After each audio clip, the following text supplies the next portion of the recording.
What's happening, dogs? Mr. Allen here. We're about to work with radical form and rational exponents and going between the two.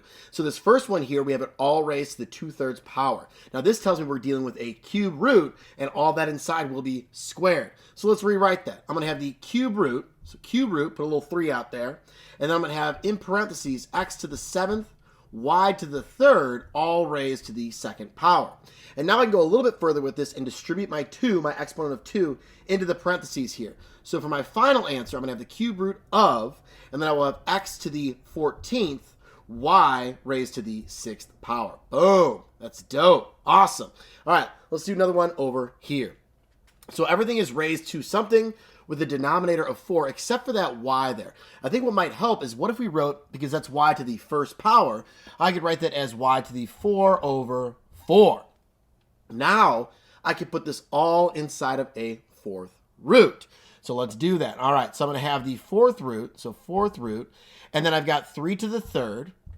I have x to the 5th power, y to the 4th power, and then we have z to the 11th power. Now, you may want to go a step further here. Since I have 3 to the 3rd power, and if this was like non-calculator, that's quite manageable. So we can have the 4th root. 3 to the 3rd power is 27, and everything else, I'm just going to go ahead and leave the exact same. Boom. That's dope. That is done. That's more than dope. It's done. Woo. Love it. Fantastic. Okay. Let us continue. Shall we? We will continue. We'll continue. All right. So now down to the right using rational exponents. So we want to go the other way with this thing here. We want to rewrite it with rational exponents. So this is the 4th root. So my denominator, much like this one up here, is going to be with a 4. All right, so for this one, I'm going to have 6 raised to the, well, it's just going to be the 1/4 power. Now here we have x cubed, but we're going to have it x to the 3 over 4, right? The 4, my denominator, that is my root. And then I have y raised to the 1/4, much like my 6 was. There's only a little 1 here. There's a little 1 right here as well.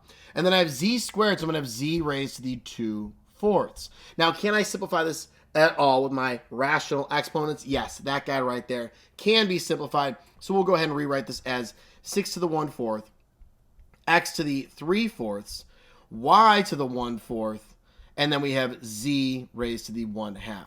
Now you might be like, bro, we're not like simplifying anything, are we? This doesn't seem any simpler, right? No, we're not. We're just rewriting it in a different form so you can get used to seeing one way versus the other way. There are benefits to both, but it is helpful to be able to go one way to the next and, back and forth, right?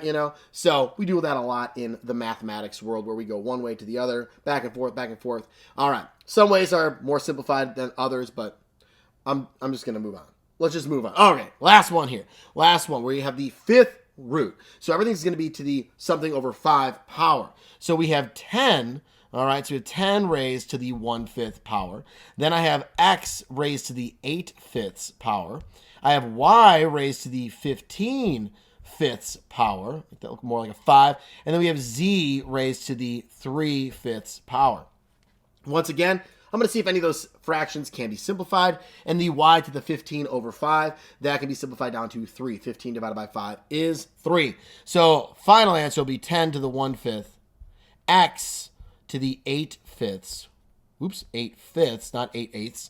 And then we have y raised to the 3rd, and we have z raised to the 3/5 power. Beautiful.